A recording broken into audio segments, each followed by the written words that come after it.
अवधि में वेतन भुगतान नहीं किया जा रहा है। इन शिक्षिकाओं को 2 संतानों के लिए 6 माह का मातृत्व अवकाश दिए जाने का प्रावधान है। उन्हें मातृत्व अवकाश की अवधि में 6 माह तक वेतन से वंचित रहना पड़ रहा है और मातृत्व अवकाश की अवधि पूरी होने के पश्चात भी उपभोग किए गए अवकाश अवधि के वेतन के लिए महीनों कार्यालयों का चक्कर लगाना पड़ रहा है। नमस्कार, इनकलाबी दस्तक देख रहे हैं आप और मेरा नाम है उत्तम कुमार। देखिए, शिक्षिका महिलाओं के लिए बड़ी राहत की बात है। आपको बताते चले कि एमएलसी बंशीधर ब्रजवासी ने सदन में महिलाओं को लेकर आवाज़ को उठाया था और उनकी आवाज़ को लेकर जो है शिक्षा मंत्री को भी जो है अब झुकना पड़ा है। इसको लेकर फैसला आ गया है, शिक्षा विभाग की ओर से बड़ा फैसला आ गया है, बड़ा आदेश शिक्षा विभाग की तरफ से आ गया है कि जो महिला शिक्षिकाएं हैं, जो मातृत्व अवकाश के दौरान उनका जो भुगतान नहीं किया जाता था, उसको लेकर बड़ी खबर जो है सामने आ रही है। पूरे मामले पर बंशीधर ब्रजवासी, एमएलसी बंशीधर ब्रजवासी क्या कुछ कह रहे हैं वो भी हम आपको बताएंगे। लेकिन उन्होंने सदन में महिलाओं के लिए आवाज़ को उठाया था और उनकी आवाज़ की बदौलत जो है शिक्षा विभाग में जो है बड़ा आदेश जारी किया गया है। शिक्षा मंत्री को झुकना पड़ा है। उनके आवाज़ का जो है असर जो है देखने को मिला है। जो महिला शिक्षिकाएं थी, जो मातृत्व अवकाश के दौरान उनका जो भुगतान जो है नहीं किया जा रहा था, उसको लेकर बड़ी खबर सामने आ रही है, बड़ा अपडेट जो है सामने आ रहा है। पूरे मामले पर एमएलसी बंशीधर ब्रजवासी क्या कुछ कह रहे हैं, सबसे पहले आप वो देखिए। कल शिक्षा विभाग ने एक ऐतिहासिक निर्णय लिया है कि शिक्षिकाओं को मातृत्व अवकाश की अवधि में उन्हें वेतन से वंचित नहीं किया जाएगा।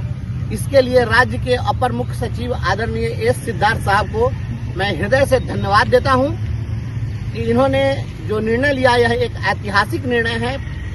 पूरे देश की स्वतंत्रता के बाद से आज तक इस तरह की व्यवस्था नहीं थी। सभी महिला शिक्षिकाओं को मातृत्व अवकाश तो दे था, लेकिन जब इनके अवकाश की अवधि पूरी हो जाती थी उसके बाद फिर ये वर्षों तक ये लोग कार्यालय का चक्कर लगाते थे कि हमारे उस अवकाश अवधि का भुगतान कर दिया जाए।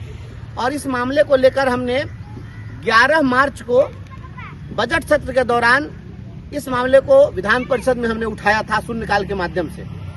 और शून्यकाल के माध्यम से जब हमने उठाया तो शून्यकाल समिति की ओर से विभाग से इस पर जवाब मांगा गया था, जिसके बाद शिक्षा विभाग ने यह फैसला किया है। यह बहुत ही प्रशंसनीय है, स्वागत योग्य है और इसके लिए अपर मुख्य सचिव महोदय को पूरे बिहार के शिक्षकों की ओर से, तमाम आम आवाम की ओर से, नारी शक्तियों की ओर से हम लोग धन्यवाद देते हैं। यह एक माइलस्टोन उन्होंने स्थापित किया है।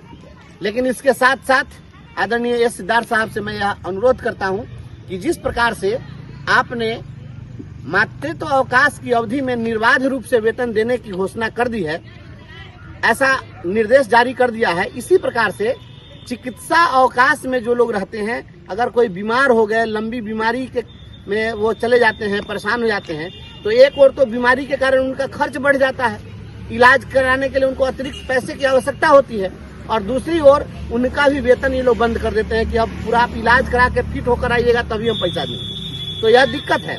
इसलिए जिस प्रकार से महिलाओं को उनके मातृत्व अवकाश अवधि में आपने निर्बाध रूप से वेतन जारी रखने का आदेश दिया है, उसी प्रकार से चिकित्सा अवकाश के दौरान भी निर्बाध रूप से वेतन देने की व्यवस्था की जाए। कोई अगर अर्जिता अवकाश का उपभोग कर रहा है, लंबी छुट्टी पर गया हो, तो उस अवधि में भी उनको वेतन देने की बात हो।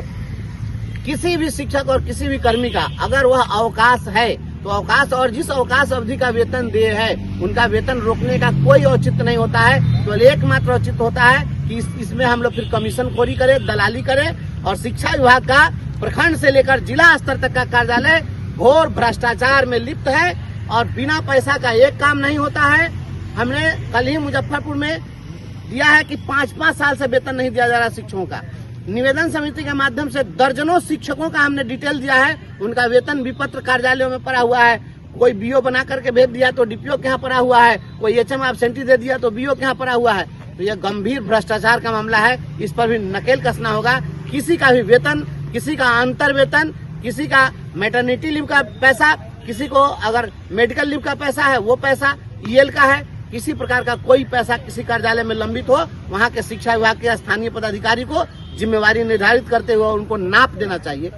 फिर से एक बार एसीएस महोदय को धन्यवाद, इस अपेक्षा के साथ कि आप संज्ञान लेंगे और जो अपेक्षाएं हैं इनको भी आप पूरी करने की कोशिश करेंगे।